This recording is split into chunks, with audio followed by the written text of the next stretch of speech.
Bem-vindos ao canal. Hoje eu vou falar para vocês do livro Doutor Glass, de Yarma Schoudeber. A pronúncia é meio complicada, não sei exatamente se é assim, porque é sueco, então é bastante diferente da gente, né? É uma língua muito diferente. Esse é um livro da editora Arte e Palavra, uma editora de Curitiba que eu não conhecia nem a editora nem o autor, tá? É, É uma obra de 1905 e essa edição aqui de 2014. Então, assim, não é uma edição nem tão nova. São quase 10 anos já dessa edição. Descobri por acaso, revirando prateleiras de livraria, por acaso essa obra me apareceu, li a orelha da obra e me interessei bastante. Essa obra, ela fala de um médico, um doutor, na cidade de Estocolmo, tá? E ele, assim, é um diário desse médico. Ele vai fazendo várias revelações, várias confissões nesse diário. Inclusive, uma das preocupações dele é de que esse diário possa um dia cair nas mãos de qualquer pessoa que seja, porque é de uma franqueza absoluta o que ele retrata nesse diário. Bem, para início de conversa, logo no início da obra, ele se encontra com um pastor, porque ele tem uma repulsa muito grande, uma repulsa física. Esse pastor, ele causa nele um certo asco, tá? Fisicamente. Ele não suporta esse pastor. Então ele faz de tudo para evitar, mas ele não pode evitá-lo por vários motivos, né? Um deles é porque esse pastor é, paciente dele, no consultório, tá? Nesse início do século XX, os médicos ainda atendiam em casa e no consultório. Me parece que está acontecendo uma transição aqui, tá? Ele ainda atende em casa e nas casas dos pacientes e nos consultórios.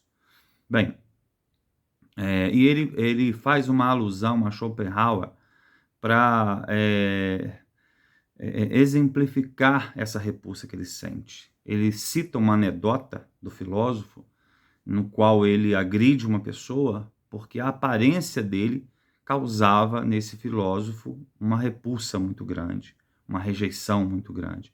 Então ele faz essa comparação, tá? Ele ilustra essa repulsa que ele sente com essa comparação que ele faz logo no início da obra. E aí ele observa que esse pastor é casado com uma mulher muito bela, muito jovem, muito mais jovem do que ele. Isso chama a atenção. Mas, enfim. E aí, na sequência, essa esposa do pastor procura o médico, o doutor Glass, para ser atendida, né? Mais de uma vez ela faz essa busca de um atendimento do doutor e ela acaba confessando que, na verdade, ela não aceita mais, ela não consegue mais ter uma vida de marido e mulher na cama com esse pastor. E ela queria uma ajuda. E ele promete ajudá-la, dizendo para o marido que ela teria problemas de saúde, é isso que ele faz logo de cara. E ela deveria ter uma certa abstinência por um determinado período, né? Bem, esse é um ponto. Outro ponto é o seguinte: ele não se sente atraído pelas mulheres, ele não se sente atraído por nada. É um homem completamente desiludido. Desiludido das mulheres, desiludido do amor, esse médico, tá? E aí ele vai esclarecer por que ele tem essa desilusão.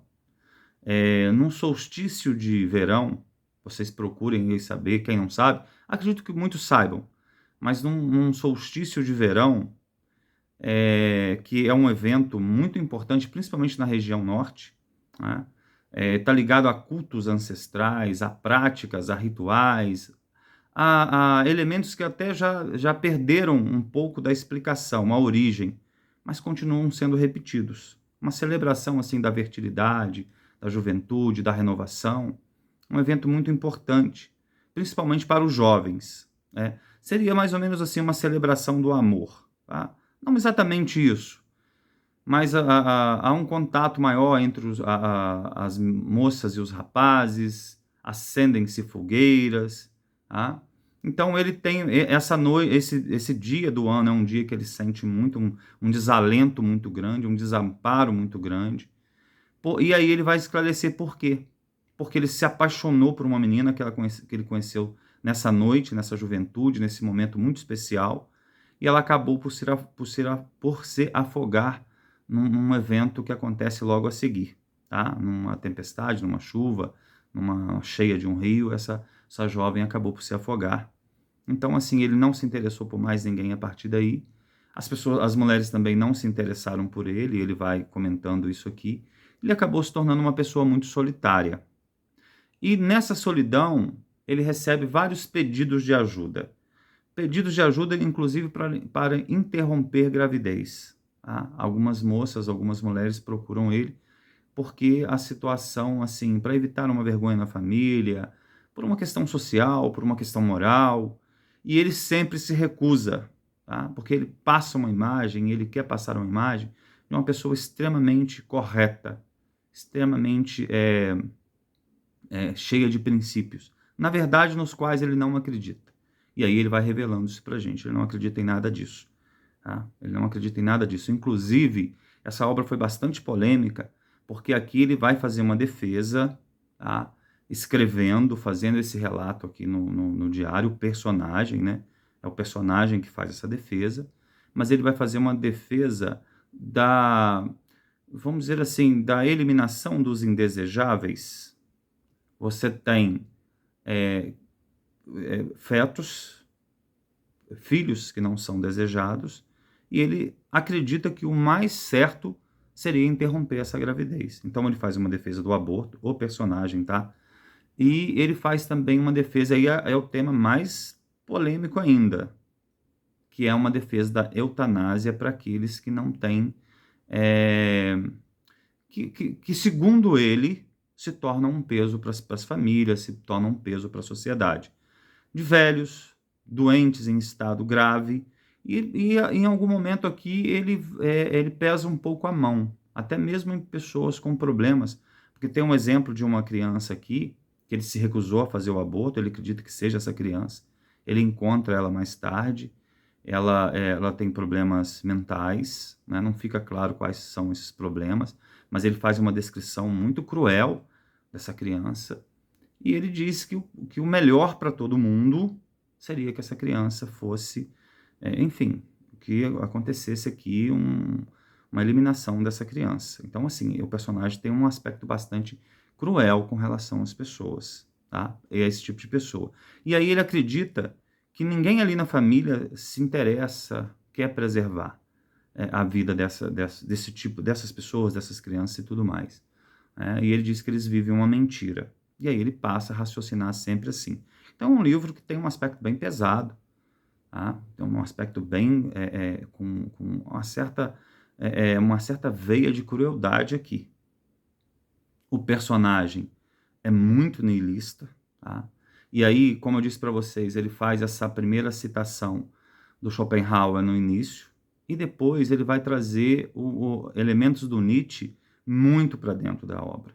Aí ele vai começar a citar, ele vai citando aspectos da filosofia do Nietzsche. Tem alguns diálogos, são poucos, mas tem alguns diálogos. Esses diálogos estão sempre relacionados a isso, né? E até o momento que ele cita também nominalmente o filósofo. Então, assim, há uma influência muito grande do Nietzsche aqui. É uma discussão aqui do que é a vontade, o que é exatamente a vontade do homem. Ele está muito preocupado com isso. O que é a vontade, ele discute isso com alguns colegas. A ação seria o que define a vida, um ato, né? Então ele vai discutir isso, que tipo de ato. E ele discute a questão da moral, a questão da lei. Mas ele coloca isso muito bem, tá? Não é algo assim árido.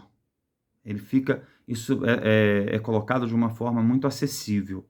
Eu achei isso, tá? Eu sei que nem todo mundo gosta desse tipo de situação, e desse tipo de discussão, nem desse tipo de leitura, tá? Mas, enfim, aí há um aspecto da escrita em si. É um relato de um diário, então, assim, praticamente não é dividido em capítulos. Aparecem as datas, mas há uma sequência. Há aqui, eu diria, um fluxo de consciência direto, no qual ele vai narrando, inserindo alguns diálogos, mas são 176 páginas. dá para ler num dia. Tá? É claro que você precisa de um determinado espaço de tempo aí para ler, mas dá para ler num dia. Tá? Dá para ler num dia. Então, assim, não é tão difícil assim. Mas, enfim, então ele vai fazendo essa discussão, e ele percebe que a mulher do pastor, voltando lá à questão da história, está sofrendo muito com essa vida de casada. Tá? E aí ele prescreve para o pastor uma abstinência na qual, em virtude da saúde da mulher, o pastor deveria se abster de ter relações com ela. Mas o pastor não obedece isso. Numa certa madrugada lá, ele ataca a mulher e força e pronto. Ele acha que ela tem deveres para com ele e consuma o ato. E ela procura ele de novo, desesperada. Até que ele tem outra ideia. Ele para a dizer para o pastor que o risco de saúde, o risco à vida, é da parte do pastor, que ele teria problemas de coração. Então, esses problemas de coração, ele deveria ter uma certa abstinência sexual durante um tempo, se abster do sexo durante um tempo, inclusive procurar um local para ele se recuperar, para ele repousar, e o pastor acaba fazendo isso. Tá? Mas ele volta de lá com mais disposição ainda. Nesse meio tempo, surge uma intimidade muito grande entre o médico e essa mulher, essa esposa do pastor. Aí ela vai relatar muitas coisas para ele, como que ela chegou a esse ponto, como que ela se casou com esse pastor, por que disso. E aí ele até evoca mais essa questão da vontade, porque ela dá uma explicação para ele que ela entendia que tudo aquilo que você quer, tudo aquilo que você sente prazer e tem vontade de fazer, é pecado. Aquilo que você não sente vontade e não quer fazer, como se fosse um sacrifício, aquilo é a vontade de Deus. E é a explicação que ela dá para ele por ter se casado com o pastor. E aqui há uma conexão com a ideia de vontade, tá? Principalmente de uma vontade que seja aleatória ao homem. E aí, assim, há uma conexão possível de que nós, seres humanos, assim como tudo no universo, seja submetido a uma vontade externa a nós, que nós não controlamos. Né? Tem uma questão filosófica aqui que ele lança na obra. Você não precisa entender de filosofia, nem precisa de gostar de filosofia para poder absorver a obra, poder entender a obra. Mas eu estou dizendo isso porque que de fato acontece. Quando, de forma um pouco meio ingênua, a mulher coloca para ele essa questão da vontade, há sim aqui uma alusão à ideia de que a vontade, de que nós não sabemos exatamente aquilo que nós queremos. Nós não sabemos exatamente o que é a nossa vontade. Tá? Mas, enfim. Bem, e aí, até um pouco mais dessa pitada, é como quebrar essa vontade que é externa a nós. Isso é possível? É possível nós fazermos escolhas contra uma vontade que não é uma escolha nossa? Tá? Mas eu não quero ficar muito preso nessa questão. O que ele chega a uma conclusão aqui é que ele precisa eliminar o pastor. Ele precisa tirar o pastor da vida dessa mulher. Porque tem um outro detalhe, ela tem uma amante. Ela tem um amante, um homem, segundo ele aqui, muito belo, muito apresentável, muito assim, uma figura que ele, inclusive, sente uma inveja muito grande. Tá? E essa mulher está apaixonada por esse cara, por esse rapaz, esse homem, e o médico entende que se ele eliminar o pastor, ele vai dar a ela uma felicidade. E aí ele junta aqui, segundo ele, o que seria o útil ao agradável. Um ato dele, um ato puro dele, uma decisão, uma definição da vida dele em cima desse ato de ousadia, de atrevimento, de desafio. Né? E aí ele faz uma nova discussão da moral.